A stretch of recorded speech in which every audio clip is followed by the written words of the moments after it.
ഇന്ന് ഞാൻ എൻ്റെ വീട്ടിലാണല്ലോ. അവിടെ നിന്ന് ഇന്നലെ വൈകുന്നേരത്ത് വന്നു കേട്ടോ. അപ്പോൾ വൈകുന്നേരത്ത് വന്ന് രാവിലെ ഇവിടെ വീട്ടിൽ വന്ന എല്ലാവർക്കും ഒരു മടി ഉണ്ടാവില്ലേ, രാവിലെയൊക്കെ നീക്കാനൊക്കെ കുറച്ച് നേരം വൈകി. രാവിലെ അമ്മ ഇഡ്ഡലി ചട്നിയൊക്കെ ഉണ്ടാക്കി വെച്ചിരുന്നു കേട്ടോ. ചട്നിയൊക്കെ കടുകർക്കൊക്കെ ഞാൻ ചെയ്തു. എന്തെങ്കിലും ചെറിയ പണികളൊക്കെ ചെയ്യാനുണ്ട് അപ്പം ഇന്നത്തെ നമ്മുടെ കുറച്ച് വിശേഷങ്ങൾ കാണാം. അപ്പം നമ്മുടെ പുതിയൊരു വീഡിയോയിലേക്ക് എല്ലാവർക്കും സ്വാഗതം. എന്താ നമ്മള് ഇഡ്ഡലി ചട്നി ചമ്മന്തി ഉണ്ടാക്കിയിട്ടാ. അപ്പോൾ അതൊക്കെ കഴിച്ചു. അത് കഴിച്ച വീഡിയോ എടുത്തു. അപ്പോൾ അമ്മ അച്ഛയൊക്കെ വീട്ടിലിരിക്കുന്ന ഡ്രസ്സിൽ അവർ രാത്രി വന്നപ്പോൾ അങ്ങനെതായിട്ട് ഇനി അത് വീഡിയോയിൽ കാണിച്ചില്ല വിചാരിച്ചിട്ടാണ് ഇതൊക്കെ കളഞ്ഞു കേട്ടോ. അതിന് കുട്ടിയോളല്ലേ. പിന്നെന്താ അമ്മ ചോറിന് അരി അടുപ്പ് വെച്ചിട്ടുണ്ട്. എന്താ ഇവിടെ ഇനി അടിക്കാലും കോരലൊക്കെ എൻ്റെ പണി കേട്ടോ. അടുക്കളയൊക്കെ പണിയൊക്കെ അമ്മയുടെ പണി ഇല്ലമ്മ. വീട്ടിൽ വന്ന് ഇവിടെ വന്നു കഴിഞ്ഞാൽ വെച്ചാൽ പിന്നെ ഒരു എന്താ ഇങ്ങനെ പറയാ, അമ്മേനെ കണ്ടാൽ കുറച്ച് ഇളക്കം കൂടുതലാണ്. അല്ലെങ്കിൽ കുഴപ്പമില്ല. അവിടെ ആകുമ്പോൾ പിന്നെ കുഴപ്പമില്ല കേട്ടോ. അവിടെ ആകുമ്പോൾ ഞാൻ ഉത്തരവാദിത്തമുള്ള മരുമകളാണ്. ഇവിടെ വന്നു കഴിഞ്ഞാൽ വെച്ചാൽ പിന്നെ ചെറിയ കുട്ടിയാണ് അല്ലേ. കുട്ടിക്ക് കുട്ടിയായി എന്നുള്ള ബോധമൊന്നും ഉണ്ടായില്ല. അമ്മ വെള്ളം, അമ്മ ചോറ്, അമ്മ കുളിക്കോടത്ത് വെള്ളം ഉണ്ടോന്നും കൂടി നോക്കില്ല. ഇവിടെ റൂമിൽ പോയിട്ട് അറിയും അമ്മ വെള്ളമില്ല പറഞ്ഞിട്ട് ഇതാവും. എന്താ ഇതിനെക്കാട്ടിൽ നല്ല രസമാണ് അല്ലേ ഇവിടെ വരുമ്പോ. എന്തിനാ കെട്ടിക്കൊടുത്ത്? അല്ല പിന്നെ വീട്ടിൽ വെച്ചോണ്ടിരിക്കാൻ പൂജിക്കാൻ ഒരു വിളക്കം വെച്ചിട്ട് നില വിളക്കം വെച്ച് പൂജിച്ചിരിക്കുക പെൺകുട്ടികളൊന്നും അല്ല എല്ലാവരും ചെയ്യല്. നമ്മളെല്ലാവരും മക്കൾ പ്രായമായ കെട്ടിക്കൊടുക്കണം. പിന്നെ അവർക്ക് അവരുടേതായ കുടുംബം വേണം. എനിക്കൊരു ചെറിയൊരു ദുശീലുണ്ട് കേട്ടോ. വീട്ടിൽ വന്നു കഴിഞ്ഞാൽ ഒരു നേരെങ്കിലും അമ്മ വാരിത്തരണം. അങ്ങനെ വാരി തരുമ്പോൾ അതൊരു പ്രത്യേക രുചിയാണ്. ഇനി ഒന്നുമില്ലെങ്കിൽ വെളിച്ചെണ്ണി ഉപ്പ് ഇട്ടിട്ടാണ് വെച്ചാൽ അതേപോലെയാണ് എൻ്റെ അച്ചുട്ടി.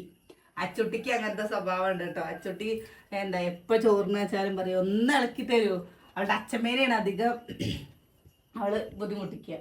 പിന്നെന്താ അമ്മയുടെ വിശേഷങ്ങൾ പറയും. വിശേഷം ഞാൻ മണിക്കൂടും.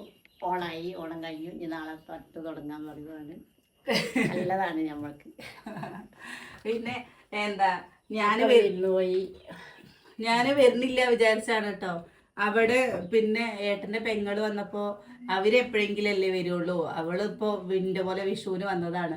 ഇപ്പോൾ ഒരു ദിവസം അവരുടെ കൂടെയും മക്കളുടെ കൂടെയൊക്കെ നിൽക്കണ്ടേ പറഞ്ഞിട്ട് അങ്ങനെ ഒരു ദിവസം അവരുടെ കൂടെ നിന്നു. അപ്പോഴേക്കും നബിദിന ആയില്ലേ. അപ്പം അതിൻ്റെ തിരക്കും കാര്യങ്ങളും. പിന്നെ ഞങ്ങൾ ഇന്നലെ വൈകുന്നേരത്ത് വന്ന് അമ്മ വിളിച്ചിട്ട് വരുന്നില്ലേ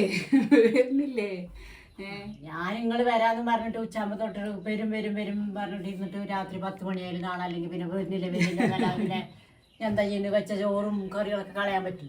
അമ്മ ചിക്കൻ ചില്ലി ഉണ്ടാക്കിയിരുന്നു, ചിക്കൻ കറി ഉണ്ടാക്കിയിരുന്നു, പപ്പടം കാച്ചിയതും എലിശ്ശേരി ഒക്കെ ഉണ്ടായിരുന്നു. അപ്പോൾ പിന്നെ ഇനി അപ്പോൾ അനിയേട്ടൻ കുറച്ച് കേട്ടേ പറഞ്ഞിട്ട് അനിയേട്ടനെ അങ്ങോട്ട് വിളിച്ചതാണ് കേട്ടോ. വീഡിയോ എഡിറ്റിങ് കഴിയണ്ടേന്ന് പറഞ്ഞിട്ട് വീഡിയോ എഡിറ്റിങ് കഴിഞ്ഞിട്ട് പോകാറുണ്ട്. അപ്പോഴേക്കും അനിയേട്ടൻ്റെ കൂട്ടുകാർ വന്നു. അപ്പോൾ അനിയേട്ടൻ്റെ കൂട്ടുകാരെടുത്ത് വർത്താനം പറഞ്ഞ് നിന്ന് കുറേ നേരം. ഞാൻ എന്നിട്ട് രാത്രി വന്ന് 7 മണിക്കാണ് നമ്മൾ അവിടെ നിന്ന് വന്നത്. 7:15 ഇപ്പോൾ. ഞാൻ പിന്നെ പറഞ്ഞു ഒന്നല്ലെങ്കിൽ ഏട്ടാ ഞങ്ങളെ കൊണ്ടേക്ക്, നിങ്ങൾ വന്നിട്ടില്ലെങ്കിലും വണ്ടി വിളിച്ചോളി പറഞ്ഞു. അപ്പോൾ പിന്നെ വേഗം കൊണ്ടുവന്നു. ഇനി ഏട്ടൻ്റെ മക്കളൊന്നും വന്നിട്ടില്ല കേട്ടോ. മറ്റവരൊക്കെ വിരുന്ന് പോയിക്കാണ്. ഏട്ടൻ്റെ കുട്ടികൾ ഇവിടെ വന്നിട്ടാണ്. ഞാൻ വരുന്നില്ല എന്ന് തന്നെ പറഞ്ഞത്. ഇപ്രാവശ്യം ഞാൻ ഓണത്തിന് വരുന്നില്ല, എന്താ ഇനി പിന്നൊരു ദിവസം വരാമെന്ന്. അതുകൊണ്ട് അവരൊന്നും അറിഞ്ഞിട്ടില്ല. രാവിലെയാണ് വിളിച്ച് പറഞ്ഞത് ഞാൻ വന്നിട്ടുണ്ട് എന്നുള്ളത്. ഇനി കുറച്ച് കഴിയുമ്പോൾ ഓരോരുത്തർ വരും. എല്ലാവർക്കും എന്താ വെച്ചാൽ വീഡിയോയുടെ മുമ്പിൽ വരാൻ ഭയങ്കര മടിയാണ് കേട്ടോ. അല്ലാതെ ചിലവർക്കല്ലേ ഇതിനൊക്കെ ഒരു താല്പര്യം ഉണ്ടാവുള്ളൂ. അപ്പോൾ അങ്ങനെ പുറത്തിറങ്ങുമ്പോൾ ചിലവർ നല്ലതാണെന്ന് പറഞ്ഞാലും അവർ അറിയപ്പെടുമ്പോൾ അല്ലേ മാ നാണക്കട ഇപ്പോൾ ആക്കുമ്പോളെ കാര്യം കൊണ്ട് നടക്കാം. അപ്പോൾ അത് കാരണം പിന്നെ എന്താ സ്പെഷ്യൽ വാങ്ങണേ? ആടൊന്നും കിട്ടാൻ വഴിയില്ലല്ലോ.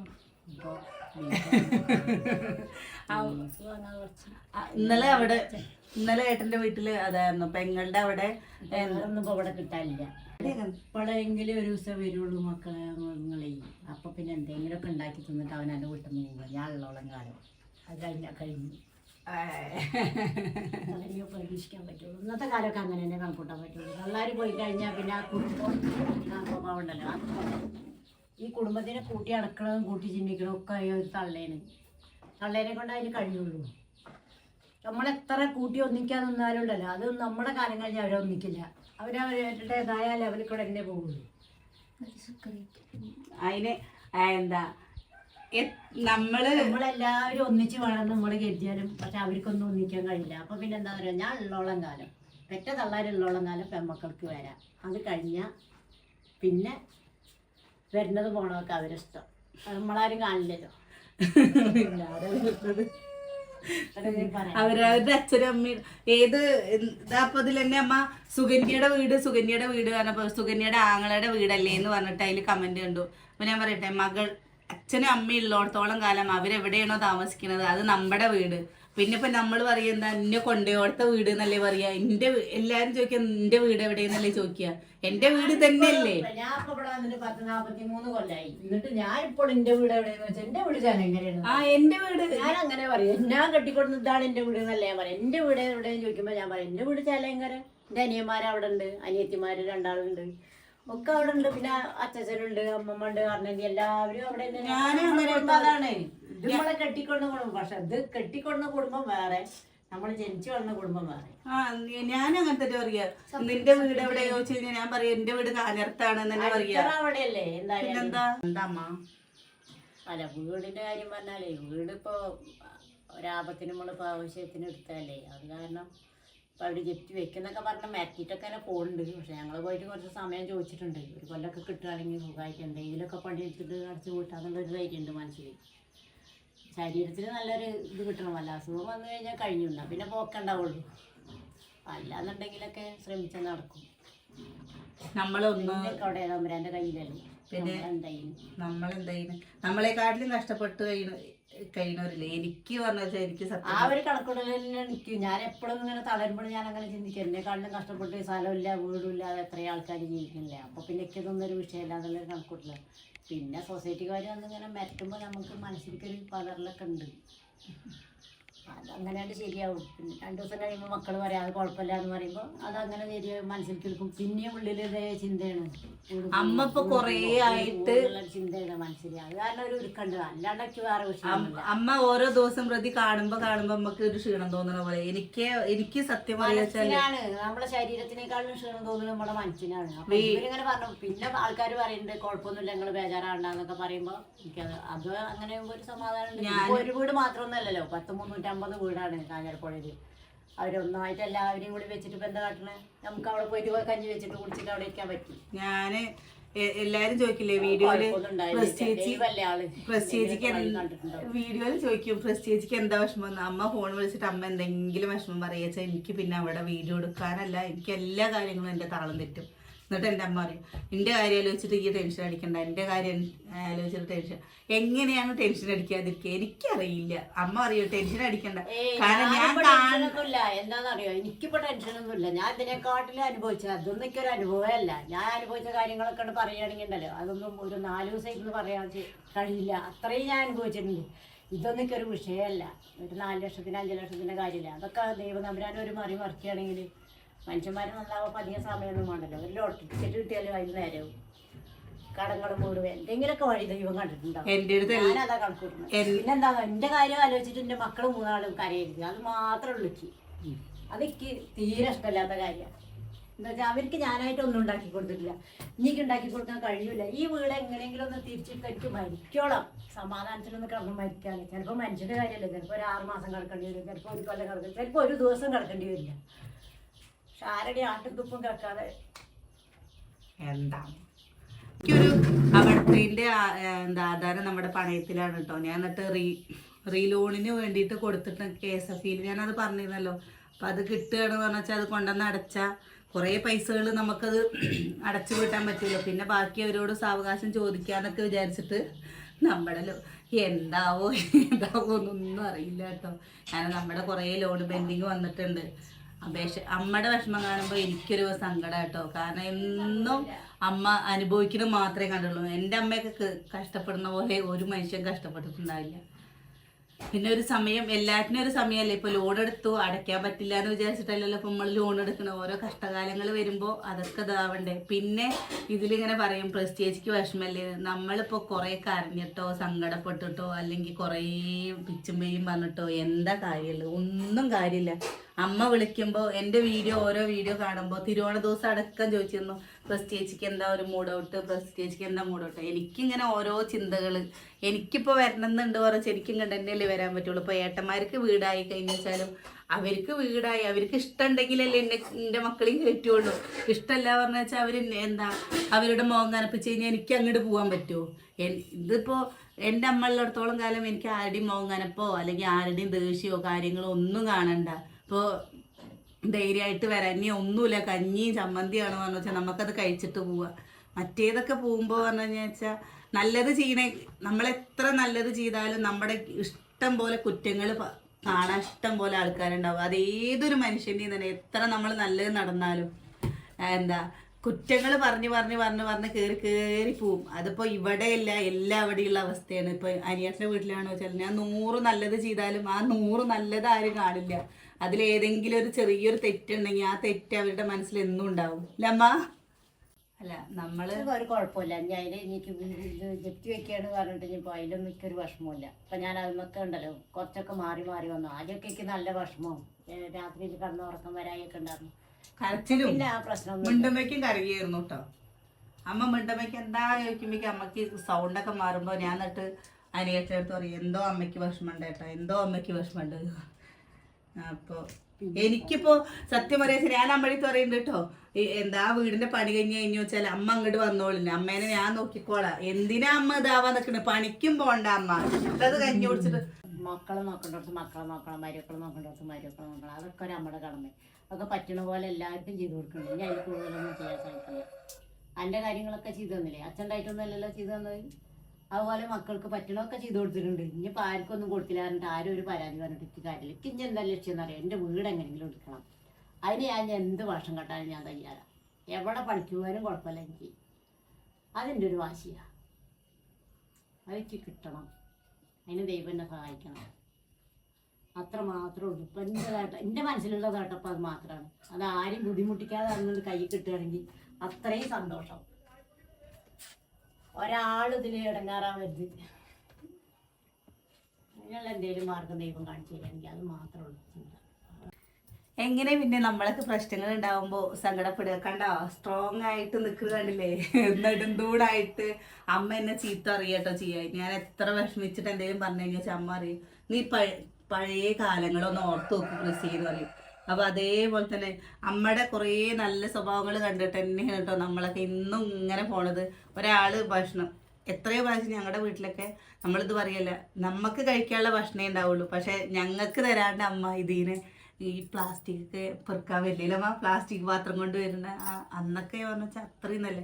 അവർ വന്ന് ക്ഷീണിച്ചിരിക്കുമ്പോൾ നിങ്ങൾ നേരത്തെ വയറ് നിറച്ച് കഴിച്ചതല്ലേ, അവർക്ക് കൊടുക്കട്ടെ എന്ന് പറഞ്ഞിട്ട് അമ്മ കൊടുത്തിട്ടുണ്ട്. അമ്മയ്ക്ക് അങ്ങനെ ഒരുപാട് പേര് കൊടുത്തിട്ടുണ്ട് ഇത്ര. അപ്പം അമ്മ പറയും അതേപോലെ അങ്ങനെ വിശന്നിരിക്കണവർക്ക് കൊടുക്കണം. അമ്മയുടെ ആ ഒരു ഇതും കൊണ്ട് തന്നെയാണ് നമ്മളൊക്കെ. ഞാൻ പറയട്ടെ, ഇപ്പം നമ്മളെന്തെങ്കിലും നിങ്ങളൊക്കെ ഒന്ന് അറിയണ ഒരു രീതിയിലായിട്ടുണ്ടെങ്കിൽ ഞാൻ എപ്പോഴും ഞാൻ ഏത് വീഡിയോയിലും പറയാറുണ്ട് ഇവിടുത്തെ അമ്മയും അനിയേട്ടൻ്റെ അമ്മയും. കാരണം ഞാൻ ഇവിടെ നിന്ന് പോയി കഴിഞ്ഞപ്പോൾ എനിക്ക് കിട്ടിയതാണ് അവരെ. അത് കഴിഞ്ഞ് കഴിഞ്ഞാൽ എൻ്റെ കുട്ടിക്കളിയിലും എൻ്റെ ദേഷ്യത്തിലും സങ്കടത്തിലും ഒക്കെ കൂടെ നിന്നിട്ടേ ഉള്ളൂ. ഇപ്പം ഇന്നലെ വരുമ്പോൾ തന്നെ എന്താ വെക്കുന്നത്, നാളെ ഉച്ചരിഞ്ഞിട്ട് വരില്ലേ, വണ്ടി കയറാൻ നിൽക്കുമ്പോൾ തന്നെ ചോദിക്കാതാണ് നാളെ ഉച്ചരിഞ്ഞിട്ട് വരില്ല. അപ്പം ഞാൻ പറഞ്ഞു ഇല്ല അമ്മ ഞാൻ മറ്റന്നേ വരുള്ളൂ. അപ്പോൾ എന്നാൽ കുഴപ്പമില്ല, എന്താ അമ്മയുടെ അടുത്ത് അങ്ങോട്ട് വരാനാ പറഞ്ഞു. നീ എന്തിനാ ഓണത്തിന് വീട്ടിലേക്ക് പോണ്, അമ്മ അങ്ങോട്ട് വരട്ടെ, ഇവിടെ നിന്നോട്ടെ അമ്മ എന്ന്. എനിക്ക് ഒരാഗ്രഹം ഉണ്ട് കേട്ടോ, നമ്മുടെ വീടിൻ്റെ പണിയൊക്കെ കഴിഞ്ഞ് കഴിഞ്ഞാൽ 2 അമ്മമാരും അവിടെ ഇരുന്ന് നമുക്ക് പറ്റണ പോലെ ഒരുപാട് ഇതിലൊന്നും നമുക്ക് ചിലപ്പോൾ നോക്കാൻ പറ്റിയെന്നൊന്നും പറയാൻ പറ്റില്ല, നമ്മൾ വാക്ക് കൊടുക്കാനൊന്നും പറ്റില്ലല്ലോ. നമുക്ക് പറ്റണ പോലെ മുഖം കനപ്പിക്കാതെ അവരോട് ദേഷ്യപ്പെടാതെ നോക്കണം എന്ന് ആഗ്രഹമുണ്ട്. പക്ഷെ ഈ അമ്മല്ലേ വിളിച്ചാൽ വരികയില്ല. 2 ദിവസം ഞാൻ നാള് വിളിച്ചിട്ട് അവിടെ കൊണ്ടു നിർത്തിയിട്ടോ, അമ്മ വായ പറഞ്ഞിട്ട് ഒരു രാത്രി അമ്മയ്ക്ക് കുഴപ്പമുണ്ടായില്ല. പിറ്റേ ദിവസം പകലായപ്പോഴേക്കും അമ്മയുടെ സ്വഭാവമൊക്കെ മാറാൻ തുടങ്ങി. പിന്നെ ഇങ്ങോട്ട് വരണം, ഇവിടേക്ക് വരണം. അപ്പം ഞാൻ പറഞ്ഞു അമ്മ നിങ്ങൾ ഇവിടെ നിന്നോളി, നിങ്ങൾ എന്താ പണിക്ക് പോകേണ്ട ഇവിടെ നിന്നോളി, അമ്മ ഇവിടെ നിന്നോളി പറഞ്ഞപ്പോൾ ഇല്ല ഞാൻ പോവുകയാണ് പറഞ്ഞിട്ട് പിറ്റേ ദിവസം രാവിലെ അമ്മ പോന്നു. അതാണ് അമ്മയുടെ അവസ്ഥ. അമ്മയ്ക്ക് എന്താ പറഞ്ഞാൽ വെച്ചാൽ അതെല്ലാവർക്കും അങ്ങനെ തന്നെയല്ലേ, ഈ വീടും ഇതൊക്കെ ആയിട്ട് തന്നെയാണ് അമ്മയ്ക്ക് പറ്റുള്ളൂ. അപ്പോൾ അവിടെ എത്ര ഇനി ആരും അവിടുത്തെ അമ്മയെന്ന് വെച്ചാൽ ഒന്നും പറയാൻ നിൽക്കില്ല. അവിടെ ആരും അനിയനടക്കം പറഞ്ഞു അമ്മ എന്താ അവിടെ വന്ന് നിന്നാൽ എന്താ അമ്മയ്ക്ക് കുഴപ്പം, അമ്മ 2 ദിവസം വന്ന് നിന്നൂടേന്നേ ചോദിക്കുള്ളൂ. പക്ഷെ അമ്മ വരില്ല. അമ്മ പറയും ഞാൻ എൻ്റെ വീട് വിട്ടിട്ട് ഞാൻ ഇവിടെ നിന്ന് എവിടേക്കും വരില്ല, ഞാൻ ഇവിടെ തന്നെ ഇരിക്കുള്ളൂ എന്ന്. ഇപ്രാവശ്യം ഞാൻ ഓണക്കോടി ഒന്നും എടുത്തില്ല കേട്ടോ, രാത്രിയല്ലേ വന്നത്. ഇനി അമ്മയ്ക്ക് ഓണക്കോടി എടുക്കണം, ഓണക്കോടി എടുക്കാൻ പോകണം. പിന്നെ നമുക്ക് കുറച്ച് എന്തെങ്കിലുമൊക്കെ സ്പെഷ്യൽ വേണ്ട. അമ്മ അറിയാം ഇൻ്റെ അലമാര നോക്കി നോക്ക്, ഇൻ്റെ അലമാര നിറയെ തുണിയാണ്, എനിക്ക് അലമാരയിൽ തുണി വേണ്ട. അമ്മയ്ക്ക് തുണികൾ കൂടുതൽ കാണാൻ പാടില്ല, പിന്നെ കുറേ ഫാൻസി സാധനങ്ങൾ കൂടുതൽ കാണാൻ പാടില്ല, ഒരു സാധനം കൂടുതൽ കാണാൻ പാടില്ല, അരി മാത്രം കൂടുതൽ കാണാൻ പാടുള്ളൂ, ബാക്കി ഒന്നും അമ്മയ്ക്ക് പറ്റില്ല. അരി മാത്രമേ പാടുള്ളൂ. ഓണത്തിന് ഞാൻ 2 ജോഡി ചുരിദാർ എടുത്താ അപ്പം അമ്മ അറിയും എന്തിനാ 2 ജോഡി എടുത്ത് ഒന്നെടുത്താ പോരെ. എന്താ ദൂർത്തടിക്കാണ്. ഞാൻ ആകട്ടോ 600 രൂപയ്ക്കായിരിക്കും ചിലപ്പോ 2 ജോഡി എടുക്കണം, 500 രൂപയ്ക്കൊക്കെ 2 ജോഡി എടുക്കാം. അപ്പൊ അമ്മ അറിയാം ആ 500 രൂപയ്ക്ക് പണിയെടുത്തിട്ടുണ്ടെങ്കിൽ 2 ദിവസം പണിയെടുക്കണം, ഫുള്ള് പണി രാവിലെ തൊട്ട് വൈകുന്നേരം വരെ അവര് പറയുന്ന പണി. അപ്പൊ ആ 500 രൂപയ്ക്ക് വില ഉണ്ട്. ആൾക്കത് കടയിൽ കൊണ്ടുപോയിട്ട് ഇത് അങ്ങനെ കൊണ്ടു കൊടുക്കുമ്പോൾ ആൾക്ക് ഈ ഇതൊരു കടലാസായിട്ട് തോന്നും. പക്ഷെ ആ 500 രൂപ നമുക്ക് കിട്ടണമെങ്കിൽ നമ്മളെ വേർപ്പ് എത്ര വേർപ്പ് ഒഴുകണമെന്നറിയോ? ഒരു ദിവസം മറ്റൊരാളെ കയ്യിൽ നിന്ന് ഒരു 500 രൂപ കിട്ടണമെങ്കിൽ അത് ശരി. അതിപ്പോ ആൾക്കാരുടെ വീട്ടിൽ ആനേനെ കറക്കാണ്ട്, പക്ഷെ നമ്മുടെ വീട്ടിൽ ചെമ്പ് വെച്ചിട്ട് കാര്യമുണ്ടോ? കാര്യമില്ല. അല്ല, നമ്മളെ വീട്ടിൽ നമ്മളുള്ളതിനനുസരിച്ചിട്ടാണ് നമ്മൾ ജീവിക്കുക. നമ്മൾക്ക് എങ്ങനെ 10 രൂപ കിട്ടണമെന്ന് വെച്ചാൽ ആ 10 രൂപ കൊണ്ട് നമ്മൾ ജീവിച്ചാൽ മതി. മറ്റുള്ളവരുടെ ജീവിതം നോക്കിയിട്ട് നമ്മൾ ജീവിക്കാനേ നമുക്ക് പറ്റില്ല. അത് നമുക്ക് നടക്കണ കാര്യങ്ങളും അല്ല. ഞാൻ എങ്ങനെ ജീവിക്കണം എന്നുള്ളത് ഞാൻ തീരുമാനിക്കണം, അല്ലാതെ അങ്ങനെ പറഞ്ഞ് മനസ്സിലാക്കിയത്. ഞാനൊന്നും അങ്ങനെ തോർത്തട്ടില്ല. ഞാൻ പറയേ നമ്മള് 10 രൂപ കിട്ടണമെന്ന് വെച്ചാൽ അത് മതി. ഇല്ലെങ്കിൽ അത് അവരോട് അങ്ങനെ ഉണ്ട് ഇവരോട് അങ്ങനെ ഉണ്ട്, അതൊന്നും നമുക്ക് ശാശ്വതമല്ല. നമ്മളെ കലത്തിൽ വെച്ചാലേ നമ്മളെ കിണത്തിൽ വളർത്താൻ പറ്റുള്ളൂ. മറ്റുള്ളത് നമ്മള് നോക്കി നിൽക്കാനേ പറ്റുള്ളൂ, അവര് നമുക്ക് തരില്ല. അപ്പൊ അതിന് നമ്മൾ എന്ത് ചെയ്യണം? കിട്ടണം കൂടെ നമ്മൾ ജീവിക്കണം. മതി. ഇനി ഈ കണ്ട മക്കൾ പറയും പറ ഇനി ഉപദേശിന്റെ അമ്മ ഒരു വിധാക്കൂട്ടോ, ഒന്ന് വൈകുന്നേരം വരെ ഉപദേശിക്കുന്നതല്ല മോളെ. ഞാൻ അങ്ങനെ നോക്കിയിട്ടുണ്ട്. ഞാൻ അവസാനം കർണക്കുളങ്ങളൊക്കെ വലുതായപ്പോ എനിക്ക് ആരും പറഞ്ഞു തരണ്ട. എനിക്കിപ്പോ പറയാം, ഞാനൊരാളുണ്ടല്ലോ, ഇപ്പൊ എനിക്ക് എന്റെ അമ്മ ഉണ്ടായിരുന്നില്ല, അച്ഛൻ ഉണ്ടായിരുന്നില്ല, എനിക്ക് ആരും പറഞ്ഞു തരണ്ടായിരുന്നില്ല. എങ്ങനെ ആയാലും ഉണ്ടാവുള്ളൂ എന്നുള്ളത് തോന്നലായിരുന്നു അവരൊക്കെ വിട്ടായിരുന്നു. ഞാൻ എൻ്റെ ഒരൊറ്റ കഴിവും കൊണ്ട് തന്നെയാണ് ഇവിടെ എത്തിയത്, അല്ലാതെ ആരുടെ എൻ്റെ അച്ഛൻ്റെ കഴിവും കൊണ്ടാണോ ഞാൻ ഇവിടെ എത്തി? എൻ്റെ അച്ഛൻ രാവിലെ തൊട്ട് വൈകുന്നേരം വരെ മൂക്ക് മുട്ട കുടിച്ച് അപ്പ സൂപ്പ പറഞ്ഞുകൊണ്ട് വരുന്ന എൻ്റെ അച്ഛൻ്റെ കഴിവും കൊണ്ടാ നിങ്ങളിങ്ങനെ ആയി. അപ്പൊ നമ്മൾ നമ്മളെ വരുമാനത്തിനനുസരിച്ചിരിക്കുക, അല്ലാതെ അപ്പുറത്തുള്ള ഒരു 1000 രൂപ എടുത്തു അല്ലെങ്കിൽ അപ്പുറത്തുള്ള ഒരു 2000 എടുത്തു നമുക്ക് ചിലപ്പോ 100 രൂപ കിട്ടില്ല. ആ 100 രൂപയുടെ മതി, പക്ഷെ അതിനെക്കാട്ടില് വില ഉണ്ടാവും. നമ്മൾ മനസ്സിലായില്ലേ? നൈറ്റി ഒന്നും കൂടുതൽ വാങ്ങാത്തതിന്റെ അവസ്ഥ മനസ്സിലായില്ലേ? 3 നൈറ്റിയിൽ കൂടുതൽ വാങ്ങിക്കഴിഞ്ഞാൽ വെച്ചാൽ ഒരു വർഷത്തിൽ ഇപ്പൊ ഞാൻ ഓണത്തിന് എടുത്തില്ലേ, ഇനി അടുത്ത കൊല്ലം ഓണത്തിന് 2 നൈറ്റി എടുക്കുള്ളൂ. ഇനി നൈറ്റി എടുക്കാൻ അമ്മയ്ക്കില്ല. നൈറ്റി എടുക്കാം. ഇതൊക്കെ എവിടെ കൊണ്ടേ വെക്കണത്? എന്താ വാങ്ങിയ തുണി കീറോളം എടുക്കണത്. എന്താ അതാണ് വീഡിയോയിൽ ഇങ്ങനെ ചോദിക്കില്ലേ, എല്ലാവരും ചോദിക്കില്ലേ നെറ്റി എന്താ പ്രത്യേകിച്ച് മാറ്റിയെടുക്കുന്നത്? അമ്മ സമ്മതിക്കില്ല. അനിയൻ്റെ അമ്മ അങ്ങനെയല്ല കേട്ടോ. അനിയൻ്റെ അമ്മ അറിയാം അത് പഴയതായിരിക്കണു, വാങ്ങിക്കോ അറിയാം. അമ്മ അറിയാം കുറച്ച് ദിവസം കൂടി ഓടും, തുണികൾ നമ്മള് കീറോളം എടുക്കണം, ചെരുപ്പ് തേയോളം ചവിട്ടണം എന്നാ പറയാ. അല്ലാതെ തുണിയിൽ നമ്മള് ആർഭാടം കാണിക്കുന്നതിൽ ഒരു കാര്യം. ഞാൻ പറയട്ടെ, ഈ 50,000 രൂപയുടെ സാരി എടുത്തോ, പക്ഷെ ഈ എന്നല്ലേ ആ 500 രൂപയുടെ സാരി എടുത്തോക്കാ, ഈ 50,000 അതിനെക്കാളും ഐശ്വര്യം ഉണ്ടാവും. അതാണ് ഉമ്മക്ക് വലുത്. നമ്മള് മറ്റുള്ളവരെയൊന്നും നോക്കിയിട്ട് കാര്യമില്ല, നമ്മളെ ജീവിതം നോക്കുക. അമ്മയുടെ ക്ലാസ് ഒക്കെ കേട്ടാണ്ടല്ലോ അടിപൊളിയാണ്. എൻ്റെ അമ്മ ഒന്ന് എനിക്ക് വൈകുന്നേരം വരെ ഉണ്ടാവും കേട്ടോ. ഇനിയിപ്പോൾ ഞാൻ ചിലപ്പോൾ കുറച്ചു നേരം പോയി കിടക്കേട് പറഞ്ഞ അമ്മ എന്താ അറിയാന്നറിയോ, പനി ഒരുക്കിട്ട് പോയി കിടക്ക്. എന്താ അമ്മ വെയ്യ അവിടെ പണിയെടുത്തിട്ടല്ലേ വന്നു പറഞ്ഞു കഴിഞ്ഞാൽ ഞാനും അതേപോലെ തന്നെ ആരാൻ്റെ പണിക്ക് പോയിട്ടാണ് നിനക്ക് ഉണ്ടാക്കി തരുന്നു വായ ഓറിട്ട് വിളിക്കും. നേരെ ഇരിക്കാക്കില്ല കേട്ടോ. എന്താ ഇരിക്കാന്ന് പറഞ്ഞാൽ ഞാൻ മടി പിടിച്ചിരുന്ന് ഇങ്ങനെ കേൾക്കും, പക്ഷെ അമ്മ പറയും അങ്ങനെ. അപ്പം നമുക്ക് അത് കേൾക്കുമ്പോൾ ഒരു വിഷമല്ലേ, അപ്പം നമ്മൾ വന്ന് ചെയ്യും. ഇന്നത്തെ കുറച്ച് എന്താ കത്തിയടിയാണ് കേട്ടോ നമ്മുടെ കുറച്ച് വിശേഷങ്ങളും. അപ്പോൾ നിങ്ങൾക്ക് വീഡിയോ ഇഷ്ടമാവുകയാണെങ്കിൽ ഒന്ന് സപ്പോർട്ട് ചെയ്യണേ. നാളെ നല്ലൊരു വീഡിയോ ആയിട്ട് നാളെ കാണാം.